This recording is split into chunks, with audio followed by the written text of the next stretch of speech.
thank you for joining us today. So what we're talking about today is the consultation readiness for GCSE science, and with a focus on purposeful practical science. Now, what we mean by consultation readiness is looking at the curriculum and assessment reform, which is taking place currently off the back of the curriculum and assessment review, which previously took place at the back end of last year, the start of this year. And we're focusing on purposeful practicals because that's one of the recommendations from the DfE, is that practical science needs to be very purposeful. And we want to discuss what that actually looks like in the everyday classrooms that you will find yourselves teaching in.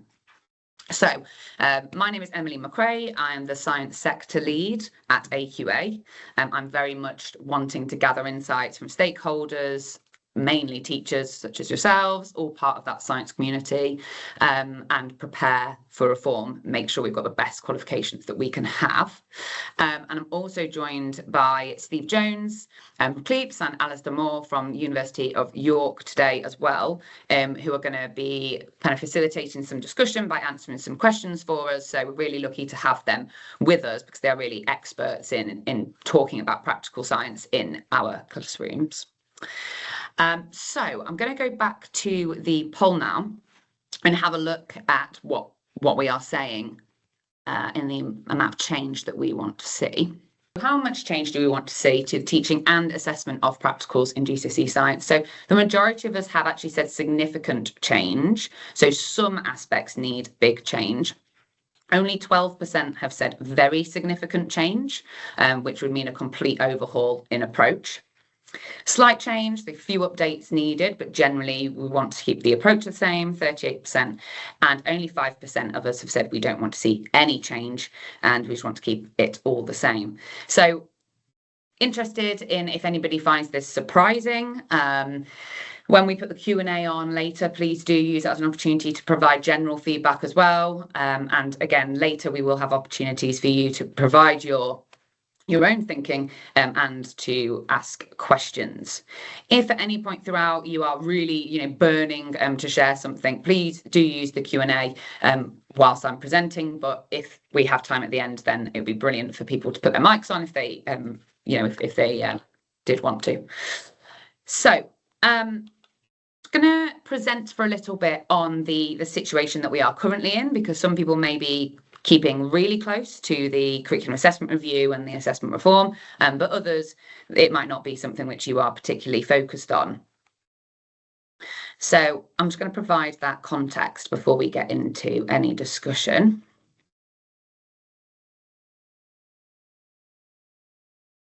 Okay, so if you attended the first webinar that we did in December, just after the curriculum and assessment review had completed, then you will have seen this before. This is essentially what we know from that review.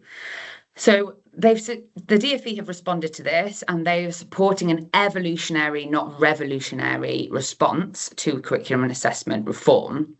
So we don't want to see those really big, significant changes. And their main justification for this was the impact on teachers' well-being and workload, as well as that big change for other people working in a centre and the students.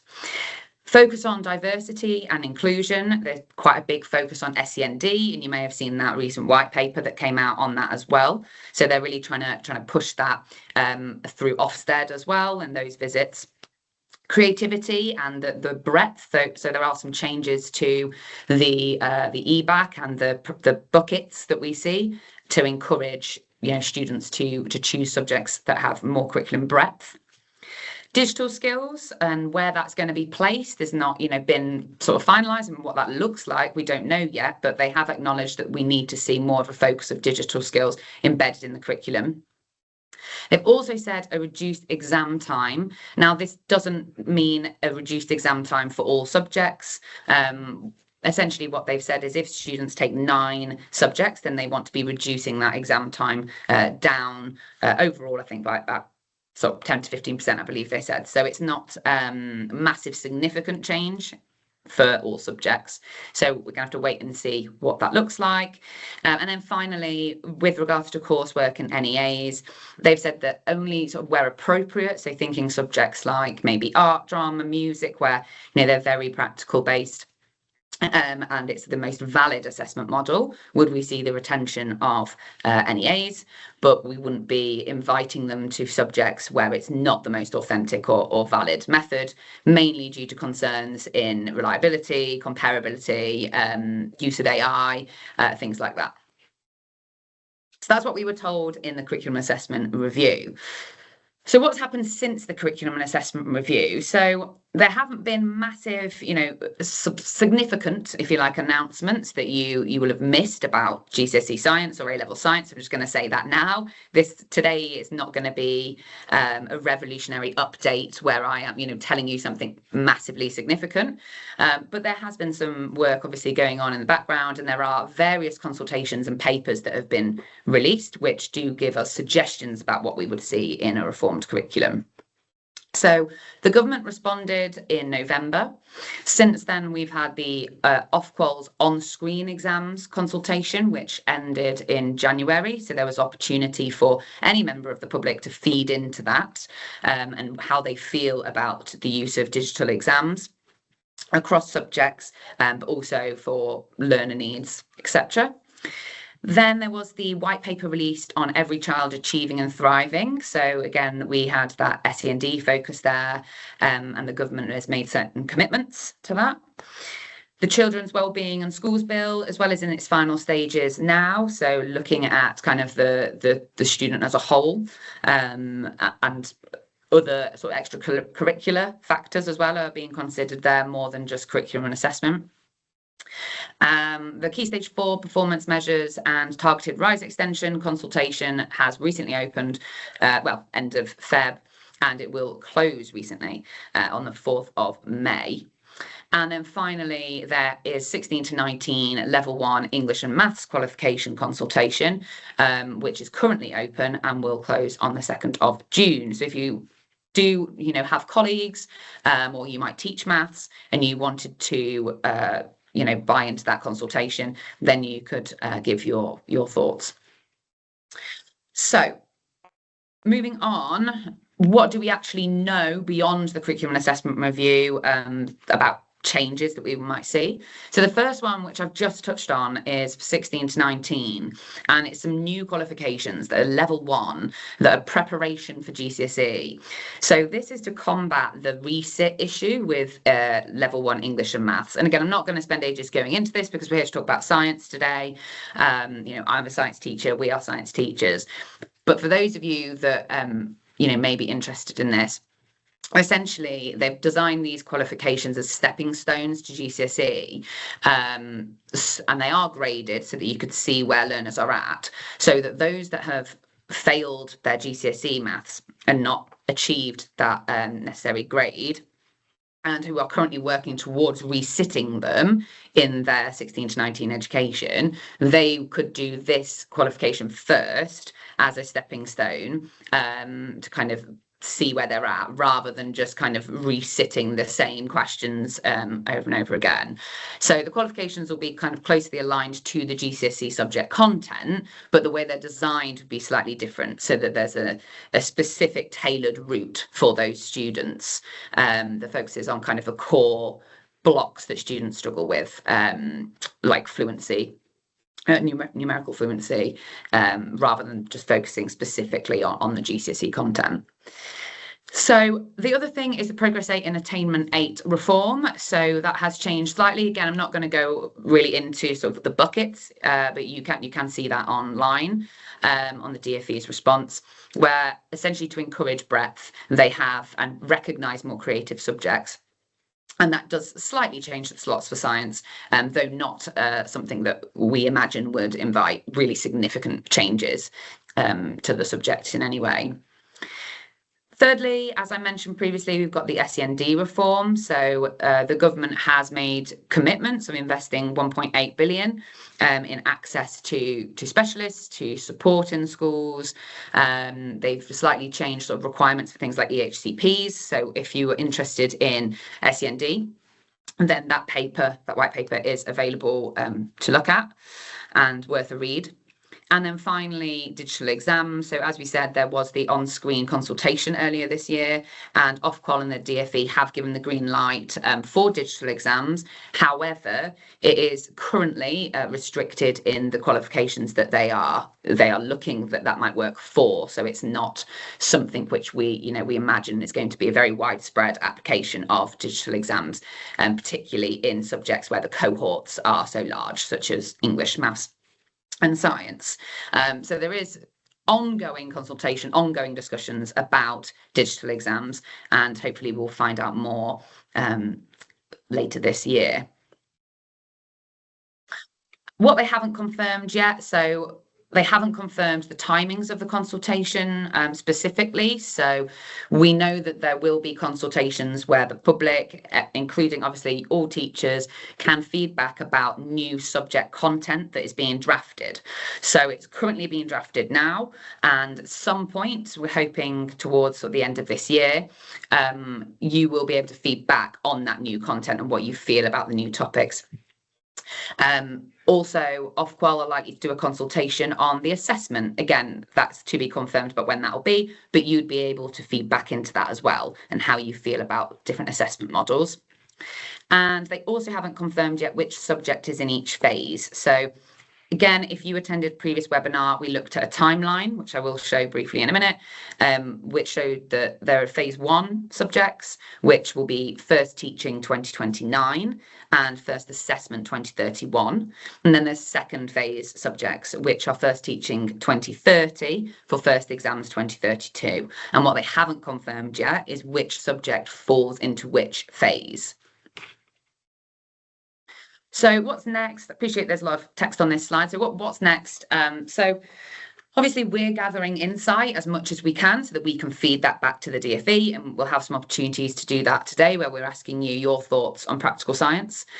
So the next stage really is all about that consultation for the government. So they'll be releasing several consultations, which if you're interested in providing feedback, please do look out for. And awarding organisations and Ofqual will be as well. They'll be developing the new curriculum with all of the insights considered, so teachers, curriculum experts, awarding organisations, subject associations. There are even opportunities for sort of parents and students to feed in before they make those changes. And throughout each step, they will share sort of drafts of whether that's content or assessment decisions, and they have to allow the public to consult in what they feel about those drafts. So that will happen this year, where the draft content will be tested with stakeholders such as yourself. The final curriculum will then be published in spring 2027. So we're looking at a year from now where we'll get the full kind of programme of study. National curriculum will be published. So for some year groups, that will mean that they would start adapting their teaching, their schemes of work straight away, particularly where you may be looking at your younger key stages and not the accredited qualifications. And then following on from that, the reformed GCSEs and A-levels will start to be designed by the awarding organisation and then accredited by Ofqual for the first teachers that I just mentioned. Obviously, we're currently already doing work on that, evaluating our current qualifications, asking for feedback. And so, that work has begun. For you, there's nothing that you need to do right now, and we'll be keeping you updated by email, by webinars such as this, to ensure that we're being very transparent about what is happening and what you need to do to prepare. We actually have another webinar in June. I can't remember the exact date if that's been fixed, but we have another webinar in June where we're actually going to be sort of talking more about what we think would be helpful for you as teachers and centres to prepare for next year. Now, that doesn't mean that you're actually going to have to prepare anything for new GCSEs or new A-levels, because you won't have those yet. But your new year 7s coming in September will be taking those new GCSEs. So we're going to look at kind of, what would be helpful for you for those year 7s and thinking about their journey. So well worth coming to that webinar and providing your feedback on what you would like in the way of support for that. So key dates, I've gone through this mainly, but obviously we're in consultation now this year, new curriculum next year. Schools will be teaching it then on that September, but the new GCSEs will not be accredited in time for obviously 2028. So it would be first teach 2029 and 2030. And then the necessary A-levels will follow on from that. So obviously the phase 1 GCSEs will then have phase 1 A-levels 2 years from that. Okay, so we're actually going to get into purposeful practical work now. So what has been said about purposeful practical work? Now, it is quite vague, I will be honest. What the Department for Education have said in agreement with the curriculum assessment review is that practical needs to be purposeful. So if you are doing a practical, there needs to be a clear objective and a defined purpose as to why you are doing that practical. So there should be clear, meaningful goals, whether that is you are teaching them how to use a specific piece of equipment, you are fostering curiosity and just it's about engagement, whether it's about a key core principle or concept in science, which you were trying to get across, or procedural confidence in a technique. So it's all about sort of purpose. Now, there are ways that we already do this, and some schools will do it more significantly than others, but they are wanting to look at how we ensure that is done across all centres for that sort of equity of experience for our students. Moving on from that then, so the key challenges of we are wanting to consider with purposeful practical work, and when I say we, this is very much sort of an AQA slide, what we're thinking about, is about the model being realistic for schools and deliverable for any school. And we're really passionate about ensuring that it isn't just those schools that have got the biggest budgets, you know, independent schools throughout the country, for example, that may have more equipment, more teachers, more technicians, that can offer a very different practical experience to a different, you know, a state school in perhaps a different area of the country. So we think it really needs to be realistic to deliver in all schools. And that's something that we really want to look at when we're thinking about our practical offering. Another challenge is considering the NEA. Now, as I said earlier, this isn't something that's been suggested to come back at all, but you know, there are people out there who do like NEA and coursework and project learning and see the value of that in practical science. And of course, we all know that there is a lot of value in doing practicals, but there's concerns from centres. We've heard from you that there are concerns about returning to any sort of kind of project learning or NEA because of a lack of technicians, a lack of budget. In some cases, just don't have the equipment or don't have the specialist teachers that actually have the confidence to deliver that sort of practical work. So we are aware of those challenges and we are very considerate of those.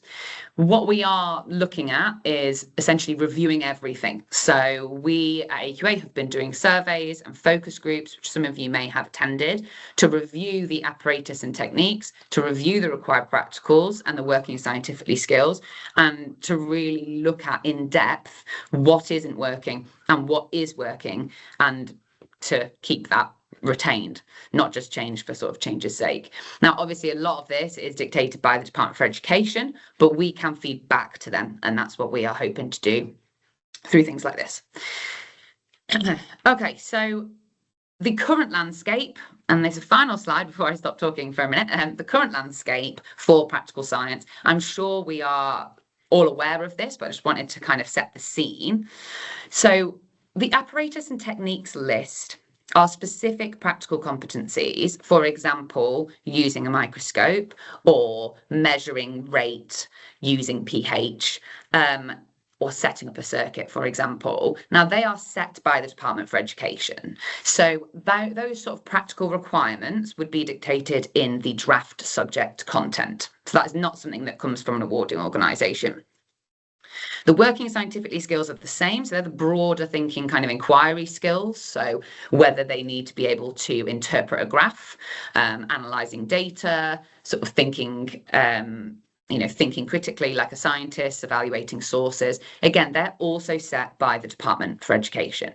So that is mandated in the qualifications and would be part of the draft subject content, if they choose to include an apparatus and techniques list and a working scientifically list.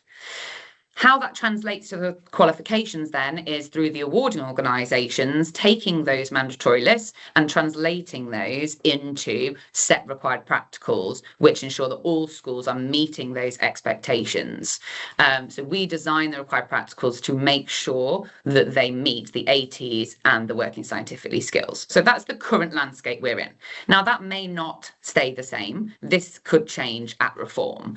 And so what I would like to know from you, and again, this is on the Slido, there's a short survey for you, is firstly, how satisfied are you with the use of required practicals as a concept in GCSE science? So again, I don't mean each specific practical, how much do you like the resistors practical? I don't mean that specifically. I mean, as a concept, do you like the fact that awarding organisations give you required practicals and dictate that? Or would you rather just be given, the AT list and you choose as a centre what your practical offering looks like? So that's the first question. The second one is, do you think the DFE, the Department for Education, should therefore retain the current model of giving us an apparatus and techniques list, and then we produce the required practicals from that? I appreciate those two questions are very similar. But again, it might be that you do like required practicals, but that you don't feel that that should come from the ATs or from the government, and it should be maybe down to the awarding organisation. And then finally, are there any other procedural or disciplinary skills, sort of those working scientifically skills, that you think should be included?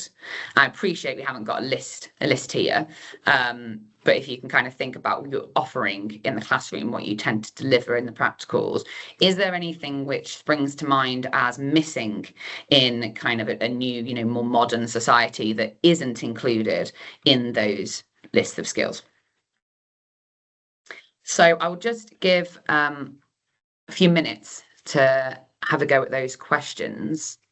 Are they shared, Phil? Yes, they've been launched a couple of minutes ago. Great. So I will share the results of those shortly. So I have just seen a question in the Q&A as well. So thank you to whoever posted that, which is about the draft. So they've said that the draft was meant to be posted in 2026 spring by the Department for Education. And do we have an idea about when that is going to be? So no, unfortunately, we don't. We don't know any more than you do in that space. So we are still waiting for a draft to be published. We'd be hoping that the consultation on the subject content would be around autumn perhaps at this point, but again, that's just ballpark. We don't imagine they would release sort of a consultation around the exam period, so that's kind of an estimate, but again, that's just my own personal estimate really. They haven't published when that draft's going to be coming out, I'm afraid. And thank you, Amanda, for your comment in the chat about the apparatus and techniques and how you could check this off as a teacher, like at A level. So I do think there is some learnings from the practical endorsement, and that is a really interesting idea of how you could kind of be ticking students off to the apparatus and techniques. There are some schools that do create their own versions of tracking, so you can see that progress throughout the curriculum. And then, for others, that would just be a tick box exercise and add additional admin. So I think that's very much something which should be encouraged if that's something which is feasible within your setting. So thank you for posing that idea. Okay, so the second question is, do you think the DFE should retain the model of the apparatus and techniques and required practicals? Again, I appreciate it's a very similar question. Essentially, it's just a yes, no, or thumbs up, thumbs down. Do you like the fact that the Department for Education are the ones that are setting the requirements of what equipment needs to be included, what students need to have experience of, and what techniques they need to learn, and then based on that, the awarding organisations create required practicals? I would say this approach does mean that different awarding organisations are going to have relatively similar practicals in most cases because we are using the same list of ATs. So I noticed somebody in the chat's spoken about having that consistency across science being delivered. So I thought I would mention that. And then finally, are there any other skills that you think should be included that are not currently being taught in GCSE science where they could be added to the ATs or the working scientifically skills? So I've just had another question come in through the Q&A to say if they delay the draft until autumn and then the consultation takes place for that, what will happen regarding the final release of the curriculum? Is the 4-term lead in still protected, or are we likely to have less time to prepare? So currently, based on if the draft was released in spring 2026, there would have been more than a 4-term lead-in anyway, because the national curriculum is due to be released in spring 2027, and then obviously you wouldn't actually be teaching that until, well, certainly for your GCSE, not until September 2029. So awarding organisations would be releasing their specifications with plenty of time for centres to get around that. That is a requirement, really, that centres have that preparation time. So it's not something that would be reduced. And that's why they have actually, currently they have almost given more flexibility, if you like, to ensure that that doesn't happen. So hopefully they should stay on track. Okay, so somebody has put writing a scientific report isn't assessed, and neither is the use of IT models. So interesting talk about IT. Thinking about digital in general, it's quite an interesting question for science. And how universities have to waste time teaching this. Yeah, that's interesting idea, because yes, I remember being at university and having to teach myself how to do a graph on Microsoft Excel. Is that something that should be taught? Interesting question. Okay, speaking of interesting questions, what we are going to be doing now is we're actually going to be handing over to our panelists to answer some questions that I have prepared in advance for us to think about. Now, what I will say is our panelists today, thank you so much for joining us, Steve and Alistair, are not from the DFE. They don't have any more insight than anybody else. So we can't be asking them questions sort of what is going to happen, or, do you know anything more? That's not the case, unfortunately. But what we will have is some sort of expert insight into, what we would like to see and what we think could be done better. So just checking, have we got both Steve and Alistair with us? Yes, we do. Do you want to just do a very quick introduction? Alistair, I'll start with you. Yes, of course. Hi, Emily. Hi, everyone. So I'm Alistair Moore. I am certainly not from the DFE. I have worked in school science education for just over 20 years, and I spent the past 12 years of that as a researcher at the University of York. So working for the University of York Science Education Group, doing research into pedagogy and assessment in science at school level. A lot of that has been applied research in the sense of trying to take the best evidence and the best messages from research and turn it into practice. So you may have heard of the Best Evidence Science Teaching Project, or BEST for short. That was something I led for 8 years at York.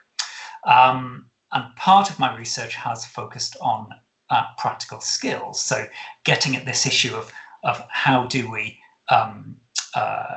ensure that practical work and practical lessons best support learning? What is the evidence for that? What are the challenges in schools? What can we do in terms of improving those experiences to make sure that they best support learning? So I spent about 5 years doing research into that particular question. So that's where I'm coming from today. It's very much as a researcher, but a researcher who's very mindful of how do we actually turn the evidence and how do we turn the best messages from research into something that's very practical, excuse the pun, but something that actually works in schools. Thank you so much for that. And then Steve, if you could do the same, thank you. Hi there, I'm Steve Jones. I'm the director of CLEAPS. I've been here now for 14 years. I must have been very bad in a former life, is all I can think sometimes. Most of you, all of you will know something about what we do. Obviously, our real role is to support effective practical work. Now, we do have a health and safety dimension to that. I wouldn't get completely carried away with that. I think our focus is frequently trying to find ways of getting practicals to work when resources are short, techs are short, and technical expertise amongst teaching staff is sometimes short as well. Obviously, we've been doing this since 1963, so the organisation has a massive kind of folk memory of what's happened in practical work. If you think about that timeline, that includes Nuffield, which underpins an awful lot of the thinking around why practical activities take place. That's a kind of pedagogy. Personally, before working here, I worked for the Secondary National Strategy. So at that point, I did effectively work for the DFE, which was an interesting experience. I'm quite pleased that as a CLEAPS as an organisation is completely independent of all influences now. So here for good practical work, really. Yeah, thank you so much. So we've got the best people in the room here because they are independent to any awarding organisation or Department for Education or anything, and their purpose really just is good practical work and understanding the challenges and how we overcome them. So really glad to have you both here today. Thank you. If anybody wants to ask Alistair or Steve any specific questions, obviously please do use the chat or Q&A and direct it to one of them or both, and we will facilitate that. But I'm going to kick off with you, Steve, actually, if you don't mind, and just talk about what your interpretation is or what you think that they might mean by the word purposeful practical in a classroom setting. Now, that's a very open-ended question, so it's a bit loaded, but don't worry if you don't have a big, strong opinion, but over to you. Okay, I mean, we suspect that, purposeful is a word that kind of, replaces effective or successful or useful, or, that has got as a tradition that goes back for years. We do have, there's a view on this. Purposeful practical work is practical work that supports learning. And it seems like a ridiculous statement to say that, but at CLEAPS, we've continued to base our position on this very much on Ian Abrahams and Robin Miller's work and the Getting Practical project that came out of that. And there are a couple of bits of that still ring true. The practical work needs an identifiable purpose and the teacher needs to be able to articulate that to the children. Children need to understand why they're doing the practical. And that sadly is not always the case. And I think the mantra from that original work by Robin and Ian about the things needing to be hands-on, minds-on rings as true now as ever. You need to be able to walk into a classroom of kids doing a practical activity and ask the children not just what they're doing, but why they're doing it. And provided they can come up with a believable idea about why they're doing it, then I think there's a pretty good chance the practical work will be purposeful. And that's kind of not changed. I think that's quite new. Yeah, it's that word why, isn't it? So then, asking a student and then not just saying it turned blue. Yes, but why? Or I added this to this and then I put it in that and then boiled it. And they're usually quite good at what they're doing. Yeah. The challenge is raised considerably by asking them why they're doing it. And the value of practical work in terms of purposeful, a lot of the time that's about being very clear about what you want to get out of that practical activity in that particular lesson. Because there's a sort of generic sense of common practicals that we suspect are inserted into lessons like self-contained units, and they are effectively played out in the same way, regardless of the lesson that they've been deployed in. And it's a question of whether you can personalise the purpose of the practical in that particular lesson at that point in the topic, in that stage in the learning. Why are you doing it then? And practicals are a problem in the sense that there are so many good things you could get out of them that you almost have to be disciplined to say, actually, today I'm aiming to get this, not that, and that, and that, and that, because too many objectives don't make any sense. No. Yeah, as you say, it's applying it to that context, isn't it? Which I think, Hilary has made that sort of point in the chat as well. Sort of what is the context and what is the real world application? And Yes. Alistair, I'll come to you because I can tell you're itching to jump onto that and talk about the benefits of being purposeful with our practical delivery of science in schools. So do you have anything to add there? Yeah, of course. Yeah, I mean, a couple of things that Steve said, I absolutely agree with. That you can sort of trace. I think the idea of making, or the importance of making practical work purposeful, that was sort of popularized by the Gatsby, the Good Practical Science report that came out in 2017. It was reiterated by the EEF's Improving Secondary Science report in 2018.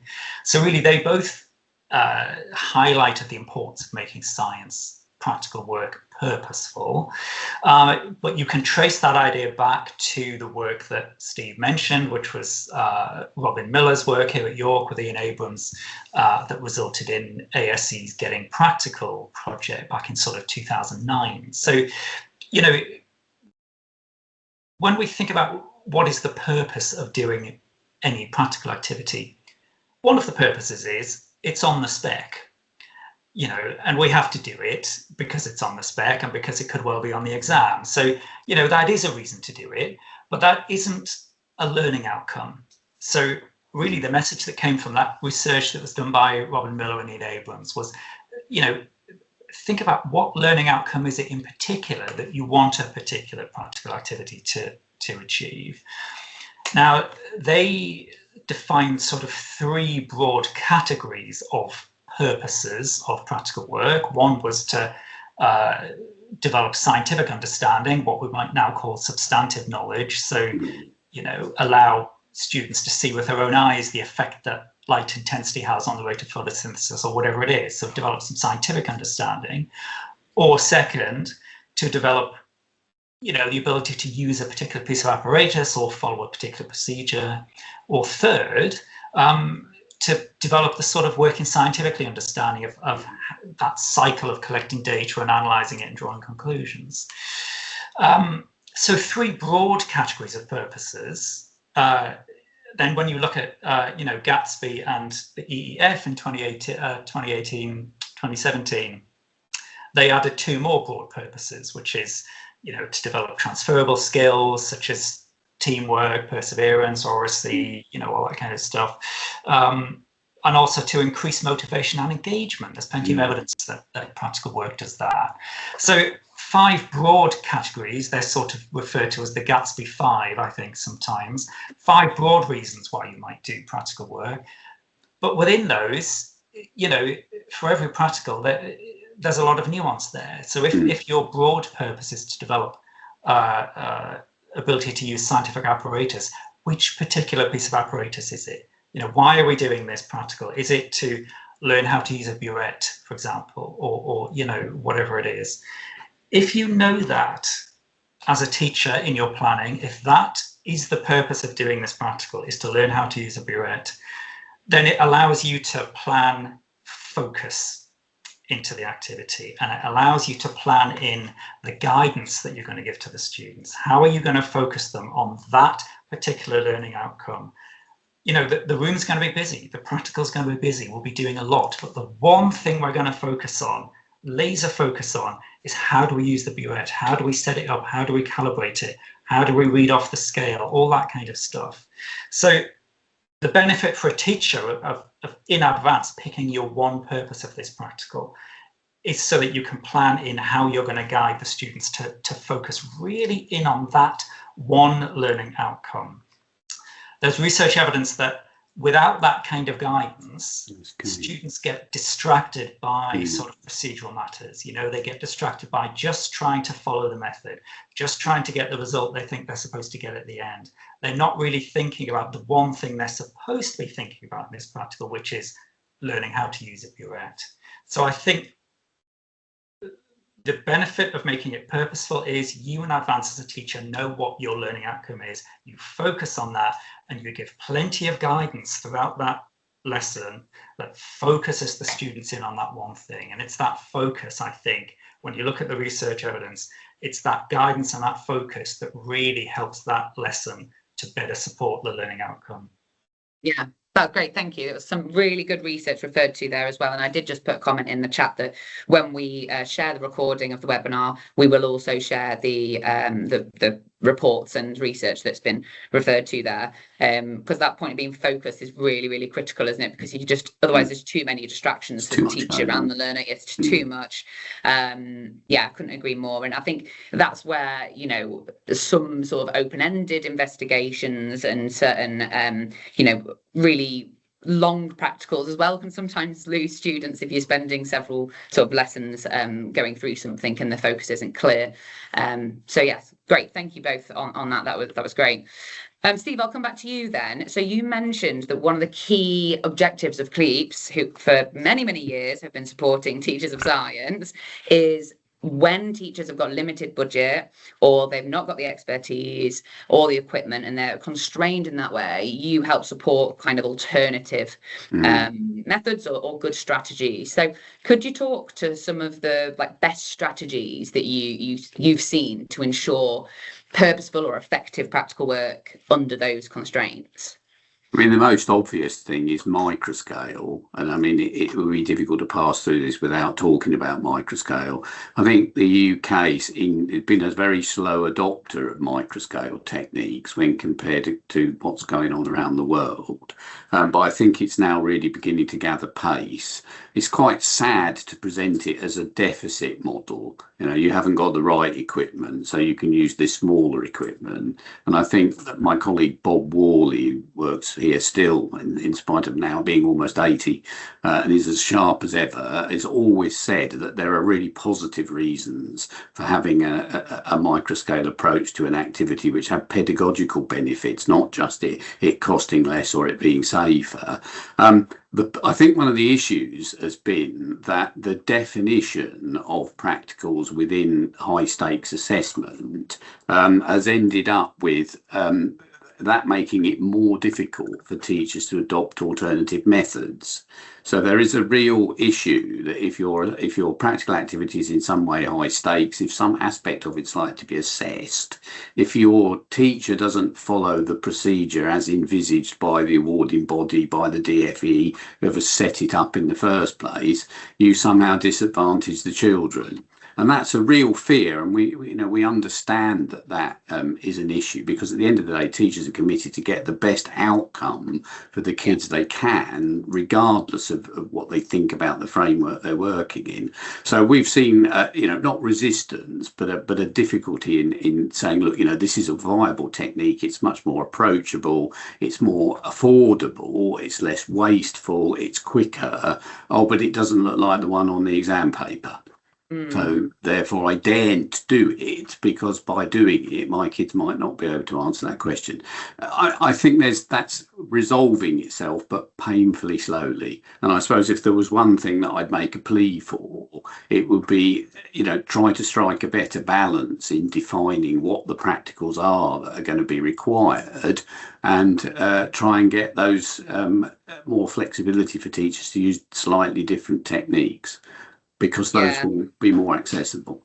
Yeah, it's a constant balance. I mean, during the sort of focus groups I've had recently with teachers, is very much that balance of some really want that prescription, because not only does it allow them to justify buying certain equipment to their SLT, but it also gives them direction, and it's very clear for the students. Someone's mentioned about the SEND learners, particularly, it makes that very clear. And for teachers that are non-specialists, they appreciate that prescription. But then on the other hand, as you say, it kind of can sometimes take away from that general application of this is the skill, and this is the process, but you can use different pieces of equipment to do this process or to do this method. And yes, in exam questions, obviously we do examine the required practicals, and we are required to examine the ATs and the working scientifically skills because they are in the prescribed content. So we have to ask questions to assess that material. And if that, if those questions are likely to be very significantly different and talking about different equipment, you do then get down the equity route, don't you, where some students, some schools may be exposed to that equipment because of budgets or because, of the area they are located in, whereas other schools may not have that opportunity, and they may read a question which is more sort of foreign to them, which they don't understand. So yeah, it's a really tricky balance. And there are so many challenges to practical work in general. Alistair, as we are talking about challenges, I'll jump to you to talk about, are there any other challenges that we perhaps haven't raised? I know there are challenges in particular with delivering kind of more open-ended research, which doesn't have that focus. So perhaps if there's anything to add on that. Yeah, I mean, we've talked about shortage of specialist teachers, shortage of technicians. We see that for example, in the Royal Society of Chemistry survey that they publish every year. We see teachers saying that year after year. We all know about lack of funding and lack of budgets, and the DfE killing off funding for centralised CPD, which often included developing teachers' ability to run effective practicals. So we know about all of those. I mean, again, I can bring a bit of a research perspective here and focus on one of the key challenges, which is time. We all know that the content load, particularly in GCSE science, is very high. That has the effect of squeezing the time that is available to and that is allocated to practical lessons. And also, of course, teacher workloads are so high that planning time for practical lessons has been, so squeezed as well. I mean, you talked about open-ended inquiry, or more open-ended investigations and that kind of practical work. There is research evidence that inquiry does better support learning when it is a bit more guided.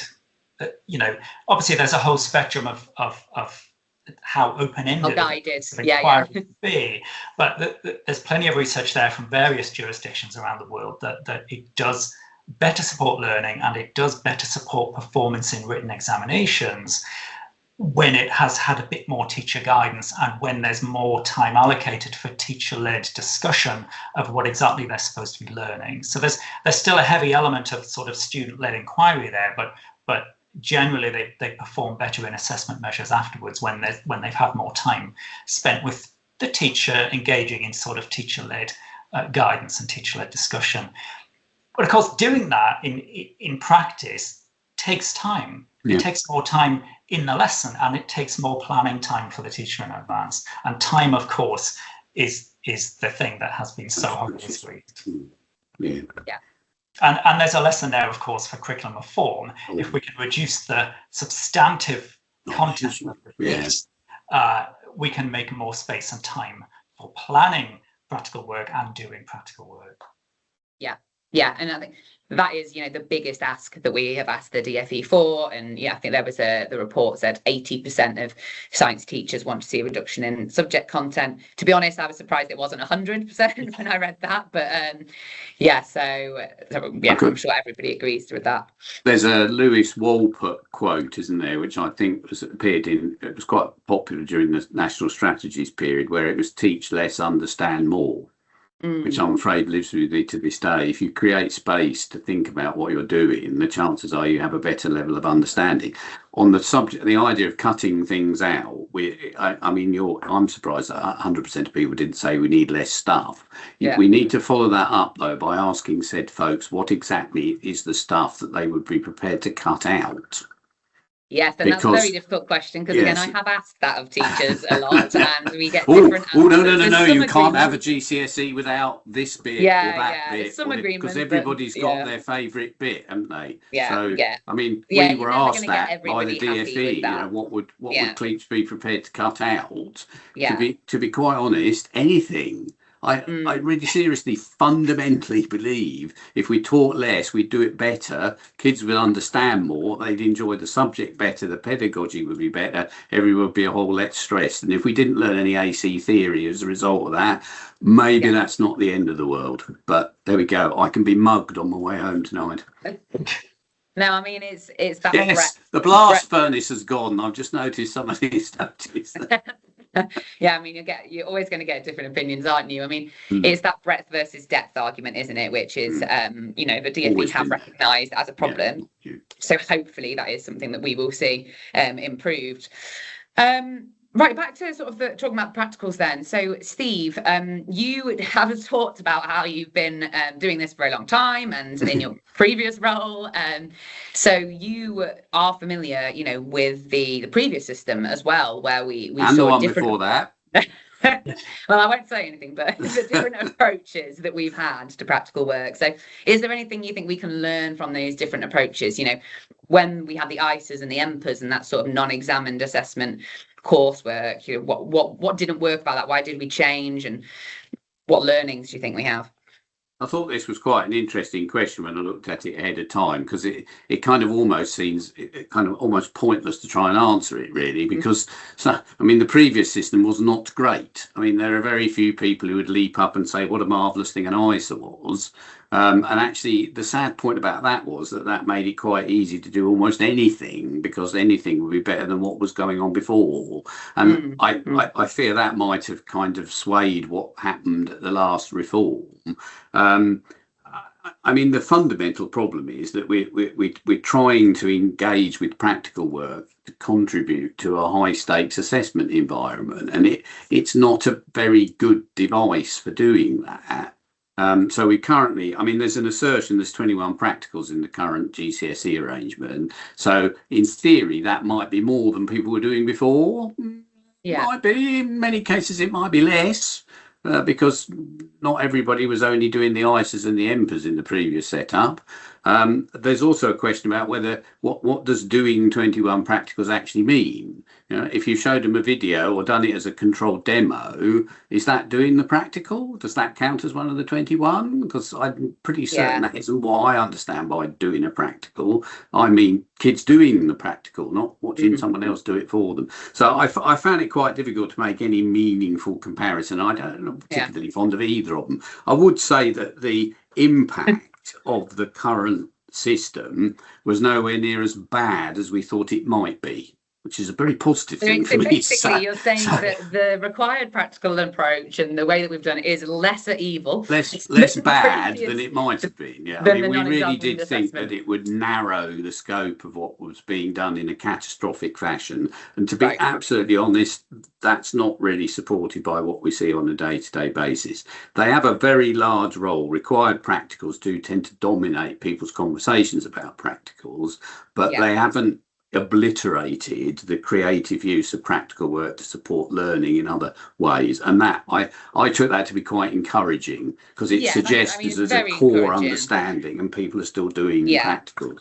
Yeah, and again, it comes back to that equity of provision and sort of just a different how one teacher approaches it different to another, because we do try and make it very clear, you know, the required practicals are required because we have to meet the requirements of the ATs and the working scientifically skills, and we have to assess them. And so therefore it's to give teachers that kind of familiarity with what may be assessed. But there should be far more practical work going on outside that list, and yet some teachers don't and other teachers do. And it's you know, at the end of the day, you're never going to get the same experience from two teachers at the same time. So yeah, it's understanding that, isn't it? And we're helping to support those teachers and centres that maybe don't have the better practical provision. So we were talking about assessment, and that is really important because we do know that assessment does drive teaching practice, and of course it will. You know, we have to choose valid methods of assessment, and there are so many sort of downsides, I guess, to other methods of assessment we've talked about, such as use of AI or inequity of provision, that exams do remain the most valid, and that is, you know, the DfE have said that. So it's how can we encourage good practice through assessments, I suppose. And you know, I mean, Alistair, what do you agree that assessments should have that kind of power, and how we can better include sort of practical skills that are maybe not directly assessed in an exam? There are some things you can't assess, aren't there? There are. It doesn't really matter if I agree whether exams should have that power. Because they do. Yes. They do, yes. And there's Yes. plenty of research evidence, but what we call the washback effect or backwash, people use the terms interchangeably, very well characterized, very well established. Particularly high stakes summative assessments such as GCSE and A levels have a very, very strong backwash effect. They almost entirely determine what happens through the course, through the lessons that lead up to taking those exams. We know that. So, it doesn't matter whether I think it should happen or not. It absolutely does. Lots of evidence for that. I mean, what we currently have, for example, at GCSE level, is entirely indirect assessment. It's entirely written assessment of whatever it is they've learned from doing practical lessons. We don't directly assess any kind of practical skills. We don't assess any psychomotor skills, their ability to use any apparatus or any of that. That's all gone. So we only have these written questions. Now, I did a 4.5-year research project investigating that kind of washback effect. What is it that those written questions are rewarding and therefore incentivizing? And it's quite nuanced findings, but we did identify that some of those questions are better rewarding students who have done hands-on practical work or who have had a high quality teacher demo with plenty of teacher guidance in it. So, we published a paper in 2024 about that. So there's research evidence there to say, well, look, the exam boards can make sure that they're including plenty of those types of questions that do incentivize that kind of high quality hands-on practical work. So if we're rewarding that more in the exams, we're incentivizing it in lessons. And even though there are certain things we're not able to assess currently because the assessments are written, so we're not assessing psychomotor skills, we're not assessing their ability to use particular bits of apparatus, we can reward and incentivize the kind of practical work that better develops those skills, even though we're not directly assessing them. So that we can, in some ways, kind of harness that washback effect, I think, to incentivize the right kind of practical work in lessons. Yeah. That's great, thank you. And I'm conscious of time, so we will stop there. And I'm just going to share final slides. But yeah, I think that is all of these reports are brilliant, and we will get the links from Alistair and Steve as well to share with everybody, as I said before. And there is a lot we can learn from that, and it's encouraging, obviously, that these reports exist and the DfE will have access to them. So we'll Ofqual and hopefully those sort of findings will be considered. So thank you so much, Steve and Alistair. That's really great to hear your expertise on that. And we could talk about practical science for hours, I'm sure. So there was a final opportunity for you to pose your questions, and that I can see that has been shared in the Slido. So if there is anything that hasn't been discussed today, which you are really wanting to find out, please do put a question there, and we can follow up on that when we share out the recording link. Just very, very quickly, there is opportunity for you to have your say on all things reform, and we have got a teacher panel. There's a QR code there which you can join.